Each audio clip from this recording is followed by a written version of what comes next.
Sore selaku dosen pengampu mata kuliah usul fikih dan teman-teman yang berbahagia. Saya di sini akan mempresentasikan materi tentang pertemuan adalah dari cara dua atau ta'aruf al-adilah. Poin yang pertama, saya akan membahas tentang nasakh mansukh. Apa sih nasakh mansukh itu?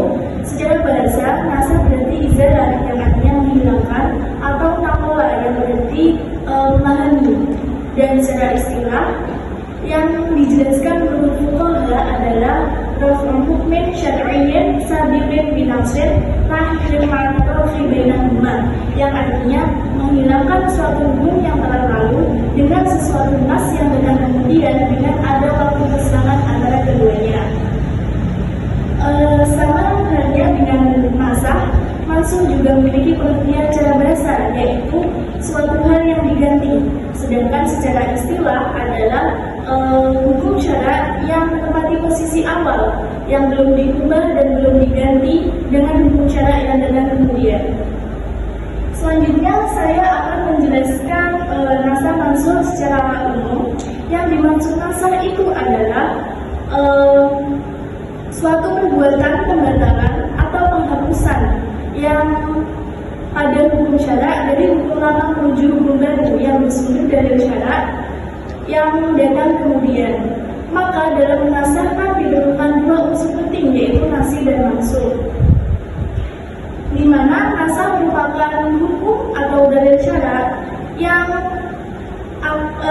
sifatnya menghapus suatu hukum atau merupakan subjek penghapus. Sedangkan mansukh merupakan suatu hukum atau dalil syara yang nantinya akan dihapus atau diganti atau juga merupakan sebagai objek penghapusannya. Selanjutnya saya akan membahas tentang hukum dan syarat nasakh mansukh. Ada sejumlah beberapa pilar, yaitu hukum yang berdiri atas. Yang pertama, ada nasikh, ialah sebuah statement yang meyakinkan bahwa benar-benar ada pembatalan atau penghapusan suatu hukum yang sudah ada. Yang kedua yaitu nasakh, merupakan hukum atau dalil atau ayat yang sifatnya akan menghapus dalil pada hukum awal atau yang sudah ada. Yang ketiga yaitu mansukh, merupakan suatu hukum atau dalil yang nantinya akan dihapus atau dibatalkan ataupun dipindahkan keberadaannya. Dan yang terakhir adalah mansukhan, merupakan orang-orang yang harus mendapat beban dari hukum tersebut. Selanjutnya yaitu syarat nasakh dan mansukh. Ada beberapa hal yang terdiri atas. Yang pertama ada mansukh, dalil hukum yang dihapuskan atau dibatalkan haruslah berupa hukum syara. Yang kedua yaitu nasakh, dalil yang menghapuskan dan membatalkan pasti memiliki selang waktu dari mansukh atau dalil hukum yang lama. Yang ketiga yaitu dalil lama tersebut haruslah memiliki pertentangan yang sifatnya nyata atau kontradiktif. Dan yang terakhir yaitu sifat dari nasakh, dalil yang menghapuskan atau dalil yang mengganti itu adalah mutawatir. Selanjutnya ulama usul juga menetapkan kemungkinan terjadi nasakh dan mansukh. Yang pertama, nasakh tidak boleh terpisah dari mansukh. Yang kedua, nasakh harus lebih kuat atau sama kekuatannya dengan mansukh. Yang ketiga, nasakh harus bersifat dalil-dalil syarat. Yang keempat, mansukh tidak dibatasi dengan waktu. Yang kelima, mansukh harus berupa hukum syarat. Dan yang terakhir, nasakh perlunya kemudian setelah mansukh. Selanjutnya ada pembagian nasakh dan mansukh. Yang pertama ada Al-Quran dengan Al-Quran. Maksudnya bahwa hukum ataupun dalil yang awalnya ditentukan oleh Al-Quran maka digantikan atau dinasakhkan oleh dalil Al-Quran juga. Yang kedua, Al-Quran dengan As-Sunnah. Maksudnya bahwa suatu hukum tersebut awalnya ditentukan oleh digantikan atau dinasahkan oleh dalil as-sunnah. Dan yang ketiga adalah as-sunnah dengan Al-Quran. Maksudnya bahwa suatu hukum atau dalil yang mulanya didasarkan oleh dalil as-sunnah lalu diganti atau dinasah dengan dalil Al-Quran. Dan yang terakhir yaitu as-sunnah dengan as-sunnah. Maksudnya bahwa suatu hukum syara yang mulanya didasarkan oleh dalil as-sunnah lalu dinasahkan atau dihapus oleh dalil syara dari as-sunnah pula. Selanjutnya adalah bentuk-bentuk nasakh dan mansukh. Terdiri dari 3 hal. Yang pertama yaitu pembilangan hukum atau ketentuan dan teks secara bersama ayat-ayat. Pada bagian ini tidak boleh dilafalkan dan dilaksanakan lagi. Yang kedua yaitu menghilangkan hukum atau ketentuannya sendiri, sedangkan pada teksnya tetap ada. Dan yang terakhir yaitu menghilangkan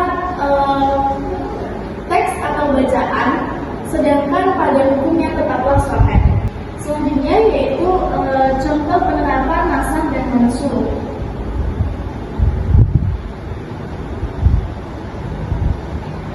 Di sini saya akan mencontohkan tentang perubahan mengenai hukum berpuasa pada bulan Ramadan. Yang dijelaskan pada ayat yang pertama yang dijelaskan dalam Quran surat Al-Baqarah ayat 184 yang artinya, dan bagi orang-orang yang berat menjalankannya atau jika mereka tidak berpuasa, wajib membayar fidyah, yaitu memberi makan seorang miskin. Dan barang siapa dengan kerelaan hati menjalankan kebajikan, maka itu lebih baik baginya, dan berpuasa itu lebih baik baginya jika kamu mengetahui. Maknanya di sini awalnya umat Islam diberi pilihan antara berpuasa atau membayar fidyah. Dan ayat yang kedua, ayat sebagai pengganti yang dijelaskan dalam Quran surat Al-Baqarah ayat 185 yang artinya, maka barang siapa di antara kamu menyaksikan datangnya bulan Ramadan, maka hendaklah ia berpuasa pada bulan itu. Maknanya di sini hukum ini menghapus pilihan sebelumnya. Sekarang puasa di bulan Ramadan itu hukumnya wajib bagi yang mampu dan tidak boleh lagi diganti dengan membayar fidyah, kecuali bagi mereka yang benar-benar tidak mampu seperti orang renta, sakit menahun dan lain-lain. Poin yang kedua yaitu saya akan menjelaskan tentang tarjih. Apa sih yang dimaksud tarjih itu? Di sini saya akan menjelaskan idhar qiyasi hadits dalalain tamaniwani fi wasufin ya'anhu aw tabi'in min al-akhri, yang artinya menampakkan kelebihan dari salah satu dari dua dalil yang sama dengan sesuatu yang menjadikan salah satu lebih utama dari yang lain.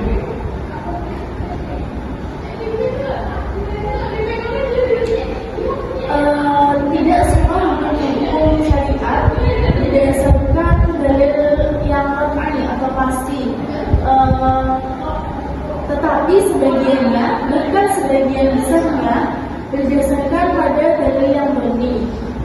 Kalau demikian, dalil-dalil tersebut dapat dilawan antara lainnya, mengingat kepada jelas atau tidak jelasnya, maka wajib ditarjihkan. Dan yang lebih kuat itu dan yang lebih kuat itulah yang dipakai. Selanjutnya yaitu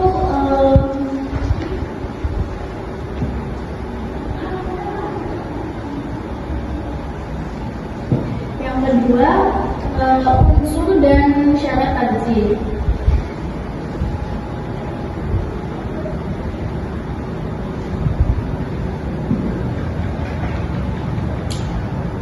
Terdiri dari dua, yang pertama yaitu adanya kedua dalil, yang kedua adanya sesuatu yang menjadikan salah satu lebih utama dari yang lain.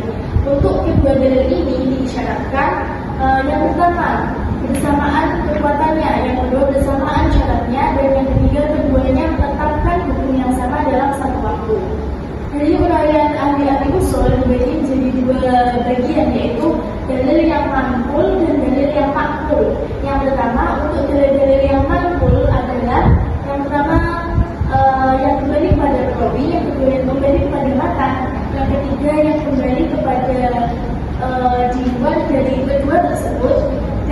selanjutnya yaitu yang untuk dalil-dalil yang makbul, yang pertama yang kembali kepada asal, yang kedua yang kembali kepada farad, dan yang ketiga yang kembali kepada isi dalil, dan yang terakhir yaitu yang kembali kepada hal kedua dan ketiga tersebut.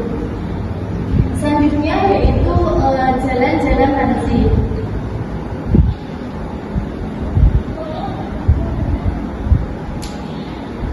Jalan-jalan tanzil berlaku pada dua dalil, yaitu dalil manqul dan dalil maqbul juga.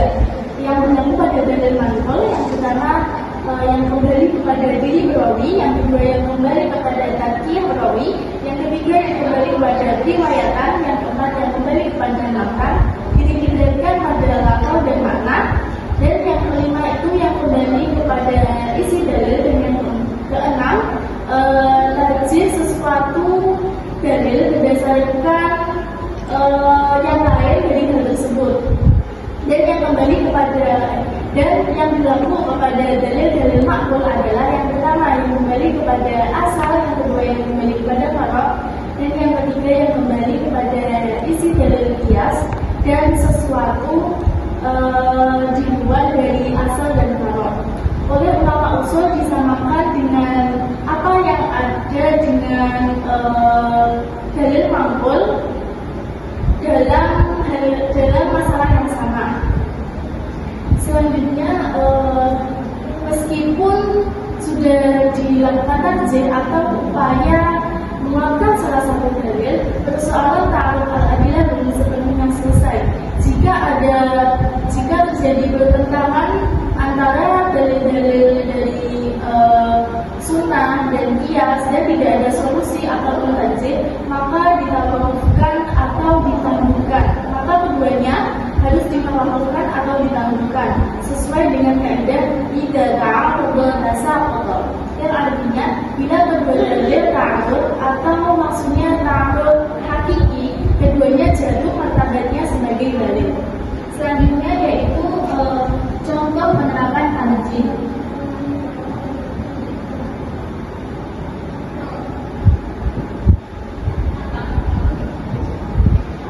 Di sini saya akan mencontohkan tentang menyentuh lawan jenis menggunakan wudu. Ada beberapa pendapat.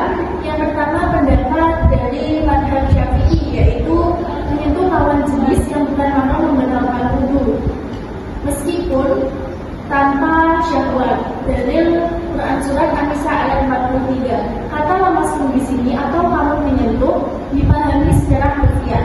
Yang kedua, pendapat mazhab Hanafi, yaitu tidak membatalkan wudu selama tidak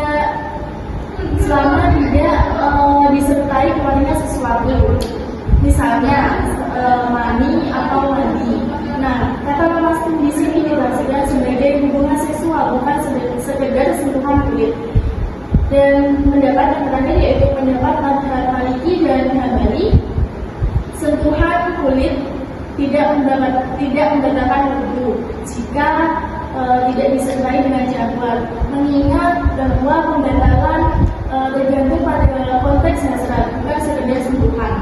Nah, pendapat tarjihnya, seorang peneliti fikih atau lembaga fatwa bisa mentarjih pendapat yang kedua, yaitu mazhab Maliki dan Hambali, dengan alasan pendekatan yang lebih moderat dan tidak menyulitkan umat dalam kondisi sosial modern, dan didukung oleh konteks ayat dan hadis di mana Nabi menyentuh istrinya tanpa mengulangi wudu. Hadis riwayat Bukhari. Al-hukmu yadullu ala ilati. Hukum itu bergantung pada ilat atau sebabnya. Maka jika tidak ada syahwat, tidak ada sebab yang kuat untuk pembatalan. Sekian presentasi dari saya. Apabila ada kurang lebihnya saya mohon maaf. Wassalamualaikum warahmatullahi wabarakatuh.